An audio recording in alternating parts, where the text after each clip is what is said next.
this third episode of the Elitist Effect is going to be...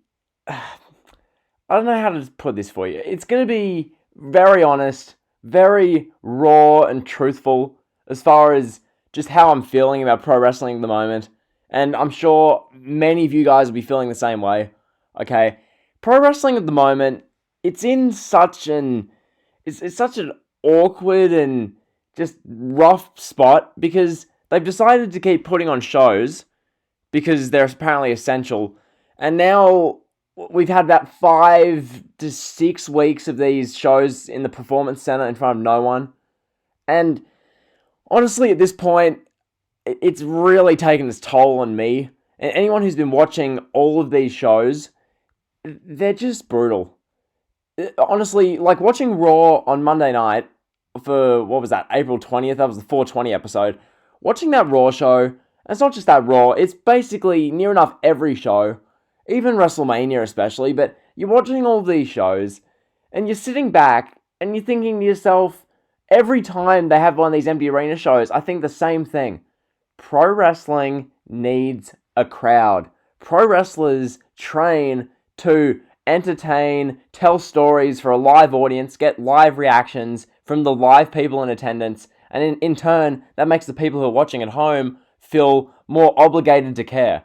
That's the kind of pro wrestling investment that I and you as viewers have, for lack of a better term, fallen in love with pro wrestling by, seeing and partaking in. Or at least, falling into favor with pro wrestling. But now, with the lack of anything, the lack of crowd, the lack of energy, the lack of life, it's just lifeless. And for me as a viewer, for you as a viewer, it's gotten me to a point of near enough depression watching these shows. Okay, like, I've got this growing platform, this channel. As of right now, they're making this video. I've 261 subscribers. Okay, I started this channel a bit over 4 months ago. Like a week before Christmas, I started this channel about last year.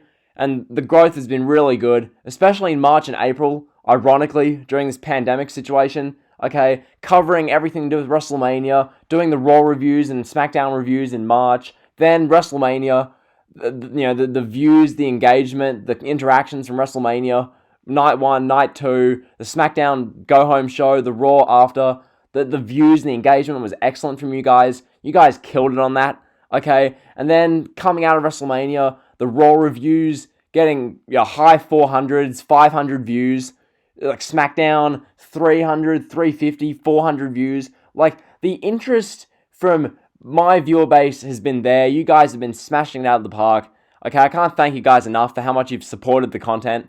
Without you guys being so, engaging and so complimentary of it and enjoying the videos so much, this channel wouldn't be where it is, okay?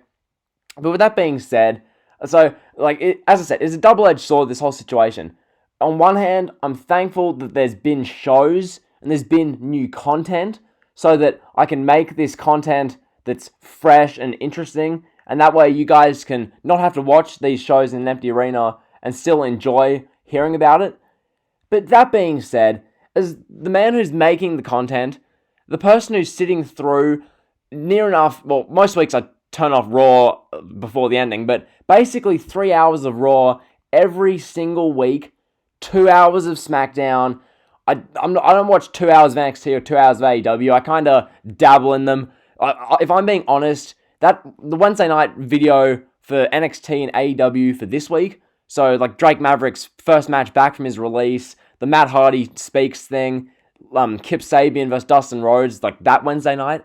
If I'm being honest, I didn't watch the first hour and a half of either, and then I tuned in to both, watched the main events, and caught up with a couple of things and made the video.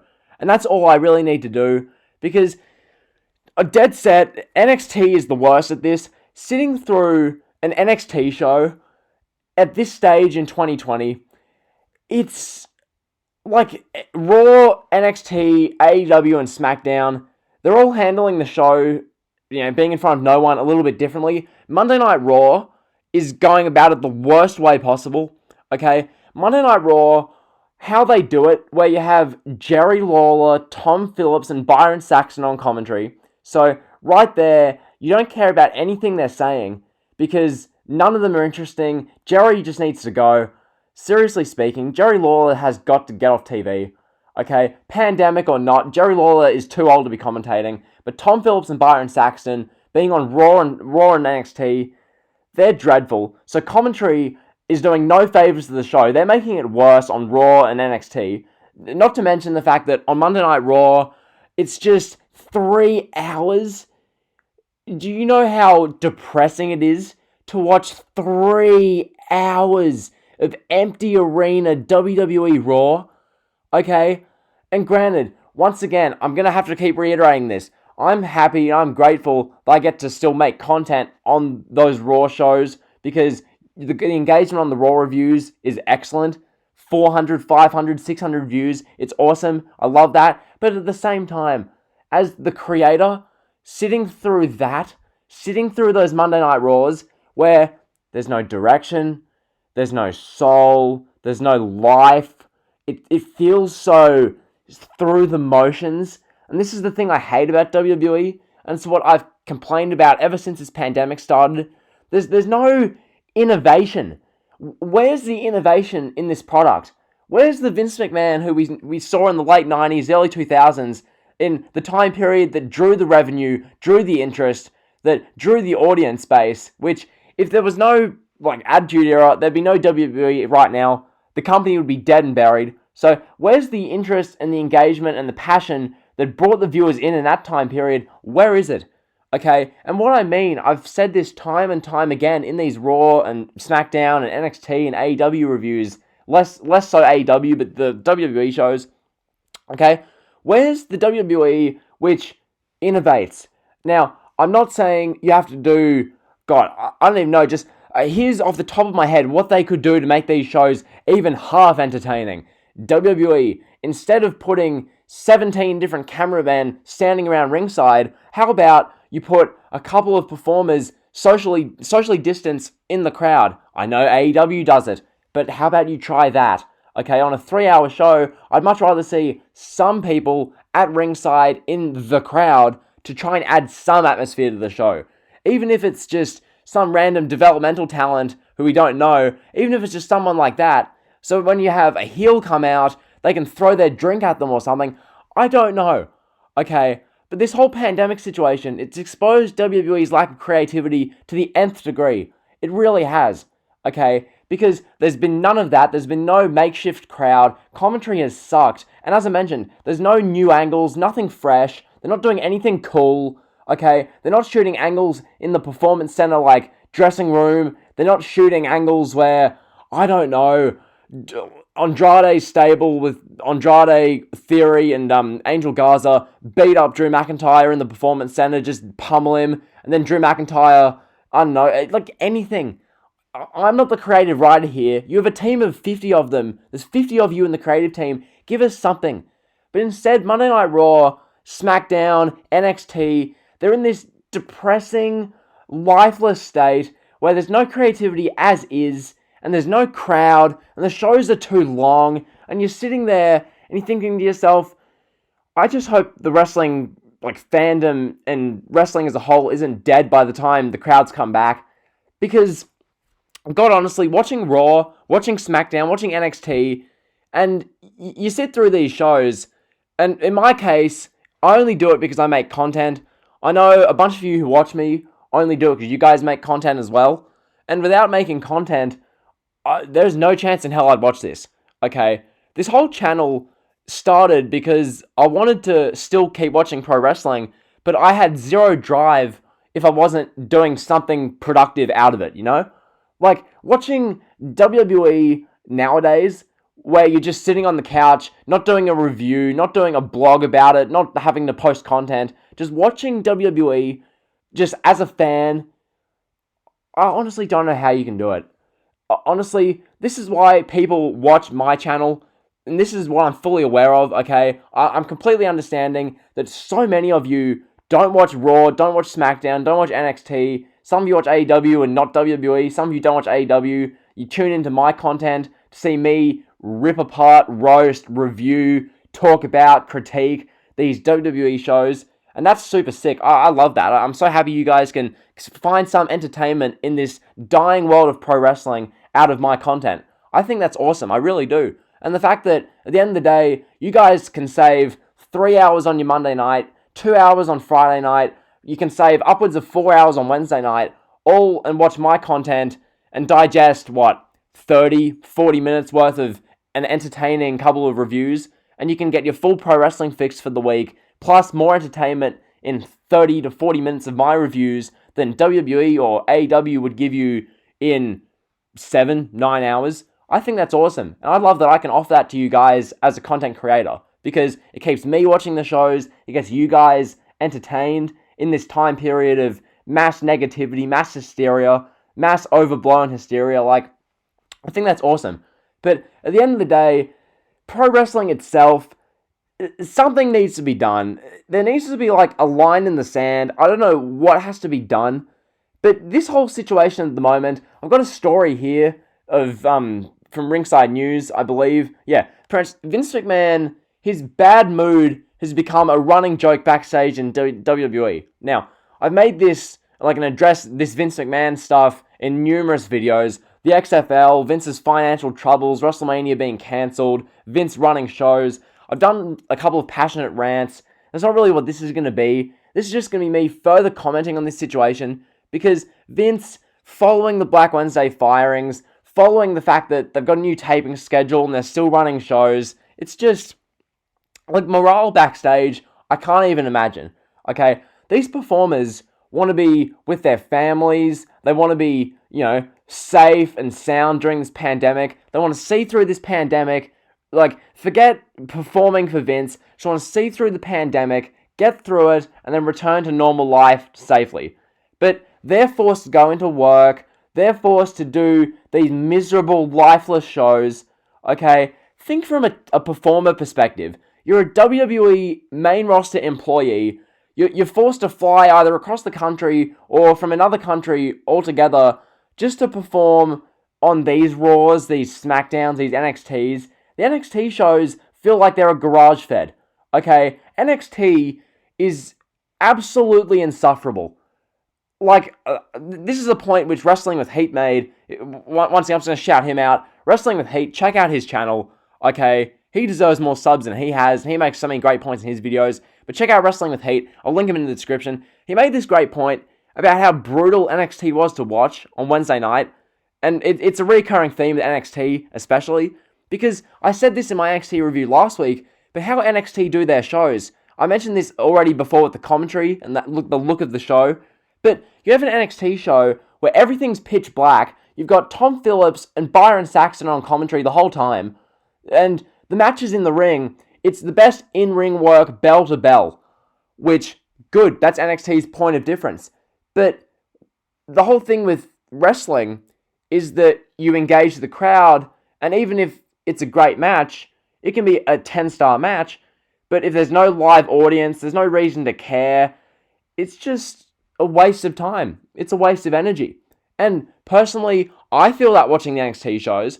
I'm sitting through, Kushida versus Tony Nese the other night, as Byron Saxton and Tom Phillips are robotically going about commentary, and the arena's pitch black. I'm sitting through Tony Nese versus Kushida. I'm sitting through El Phantasmo versus whoever he fought again, I forget, what's his name, Jack Gallagher. I'm sitting through these matches. I'm sitting through Mia Yim beating a nobody. Sitting through a bunch of this stuff, like Rachel Gonzalez and Dakota Kai versus Shotzi Blackheart and Tegan Nox. And I'm watching this show. Commentary sucks. The look of the show sucks. The matches are alright to good. And I'm thinking to myself, this is making me like pro wrestling even less. It's making me feel downright depressed watching it. Because sitting through a match like that, or just a match like the Cruiserweight ones, okay, you can put on the best match possible, but at the end of the day, as I said, commentary sucks, the look of the show sucks, I don't know who the performers are, so why should I or you as viewers care? Okay, and the Wednesday night ratings reflect that. Wednesday night ratings at the moment are through the floor. Okay, I don't have the Wednesday night ratings with me for this week, because I'm filming this like an hour after NXT and AEW went off the air, but the ratings are reflecting this. Neither show can get over 700,000 viewers. These shows, NXT used to get like 800,000, AEW gets 900, 950. So you're getting a combined 1.7 million for these two shows. Now you're lucky to get 1.4.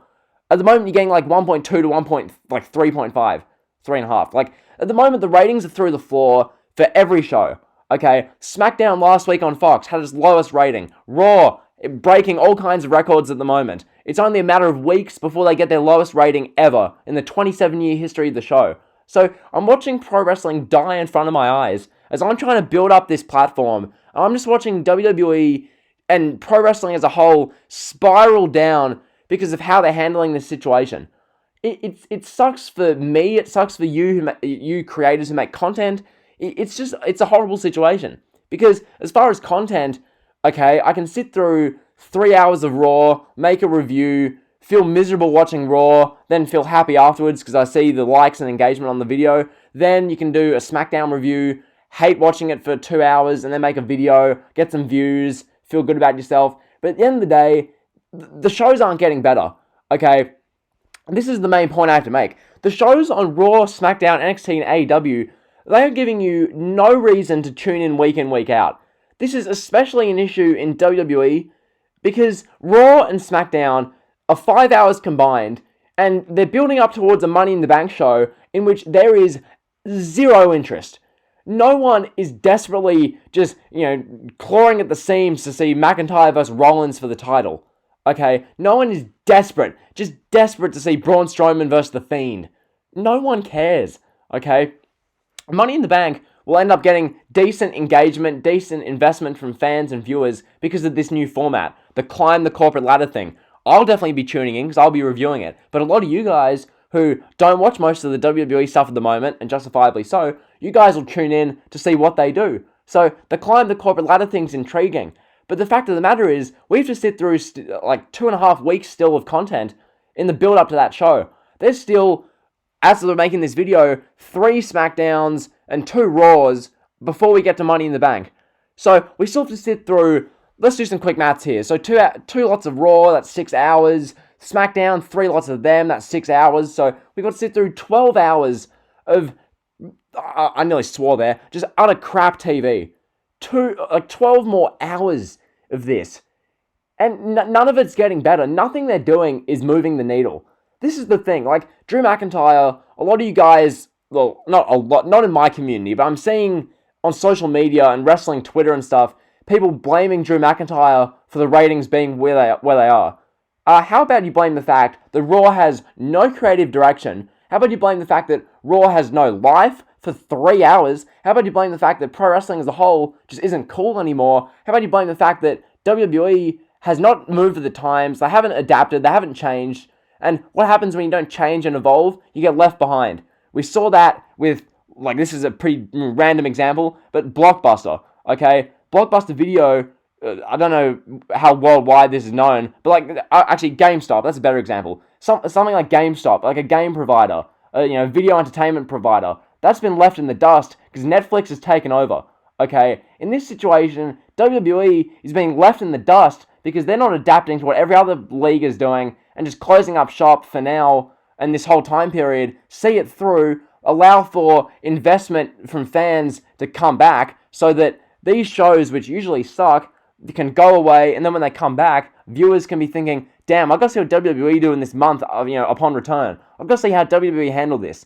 But of course, no, we all know what happens. Linda McMahon makes a super PAC. DeSantis deems it an essential business. So now we've got WWE Raw, WWE SmackDown, not AEW, but NXT every week doing a live show and a tape show, recording them. Then 2 weeks later, another live show, another tape show. So you're sitting here as WWE is doing all this stuff, and as a wrestling fan, I'm sitting through it and thinking to myself, this is the darkest and lowest point pro wrestling's ever been in. Okay, this is very different to 1995 and 96, because in that time period, the issue was glaring. The issue was that Vince McMahon was so out of touch with what was cool, okay? WWE was being left in the dust because WCW Nitro was actually, playing off what's cool, playing off what's hip, the anti-hero, the bad guy who's kind of cool and you love to root for him, the NWO, that kind of thing. back in 95, 96, WWE were doing Repo Man, The Goon, bringing in Steve Austin and calling him the Ringmaster. Okay, bringing in Dwayne Johnson and calling him Rocky Maivia, having him smile to the people. Okay, it's very similar to then, only in this situation, WWE are shooting themselves in the head once again. Seriously speaking, it's that bad. Okay, WWE don't know what's good for them in this situation, and it's hard to watch. It really is, because you see what they can do, you see what they can be, and they're a shell of their former selves. So, you've got this WWE product at the moment, which it's just not what it used to be, it's not what it should be, and as a fan, as someone who watches this, to a growing platform, to a growing subscriber base, it's brutal to watch. So, that's basically the Elitist Effect, part 1 for episode 3. This whole situation, it's just taking a toll on me as a fan. It really is. It's taking a toll on the wrestling fan base as a whole. We saw that with the Raw ratings, the 1.842 million viewers they drew. We saw that in the third hour on Raw, like 1.7, 2? Okay? And we're going to see that in weeks to come. These next 2 weeks on Raw, the Raw rating for next week is going to go lower than the Christmas episode from last year, which is 1.835 million. Raw is going to go below that for this week. Whether the go-home show to Money in the Bank is the lowest rated Raw ever, I'd be interested to see. I think it will be, because we've seen, based on these third-hour ratings, the really die-hard, hardcore fans, there's about 1.6 million-ish of them left, and these are people who either make content on the show, or they're the cretins who say the show is the best thing ever. Just those numbskulls, those cretins on social media, who you get into arguments with because they're like, it was a good show. What do you mean it was a bad show? At least they're putting on a show, man. Like, these are those people. So, yeah, the people who think the shows are great and the people who make content, that's basically it. Because, as I said earlier in the video, no casual fans are watching anymore. Okay? Casual viewership, back in the Attitude Era, with Nitro and Raw combined, there were like 15 million people who watched this show weekly. Ratings were through the roof combined. Okay, Raw would draw literally like 9, 10, 11. They'd draw NFL Monday Night ratings. Like Monday Night Football ratings, WWE were drawing them. And Nitro was drawing really good ratings as well. So now you've got a point where no casuals are watching anymore because how bad the shows are, how WWE haven't adapted to the pandemic, how the whole situation's played out. So we've got a situation where Drew McIntyre is the champion, but he's being blamed because he's hitting all-time low ratings, even though it's not his fault when his segments are the best on the show easily. Drew McIntyre's opening segments are the most interesting thing on the show, and they're not even that great, but they're the most interesting thing on the show because nothing else has momentum, nothing else is cool, nothing else is fresh, nothing else feels entertaining for us as viewers. So, at the end of the day, that's the Elitist Effect, episode 3, part 1. Hopefully you guys enjoyed. Leave down below what you think of this whole situation. Okay, it's just brutal. Like, once again, I'll reiterate, I appreciate all the support and the content. I really do. It's awesome to see you guys engaging so well. But at the end of the day, sitting through these shows is just, it's rough. It really, really is. So, hopefully you enjoy the Elitist Effect episode 3, part 1. This has been more the opinion piece of the episode, or the episode. So, I'll be up tomorrow with my kind of news and rumors, full week in review, that kind of thing. Or not week in review, but week to come and all the news. So that'll be up tomorrow. I'll be covering a bunch of different stuff in that episode, or that part. So be sure to check it out. This has been episode 3, part 1. Like, comment, sub. You guys know the drill. See ya.